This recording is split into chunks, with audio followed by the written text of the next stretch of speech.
Hey Curvy, come help me take this engine and exhaust and all this crap out of this 300ZX. This looks like a lot of work. I don't know. I have really nice nails right now. This is not how I wanted to spend my Friday night. But you like driving those nice cars, right? You gotta work for it, baby. Work for it. You know what? This exhaust looks better on this car anyway. I'm just saying. It's too hard to get off. Hey Curvy, hand me a 3/8. 3/8?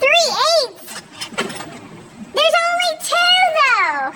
Never mind, just hand me a 15mm deep well with a 3/8 drive and with a flex head ratchet and a 5-inch extension, okay? This is gonna have to work. See Curvy, that wasn't too bad. Got that sucker out of there. I mean, I guess you're right, you know. It wasn't too bad of a Friday night. I did get to hang out with 2 hookers and a trainee. 2 hookers and a trainee, really?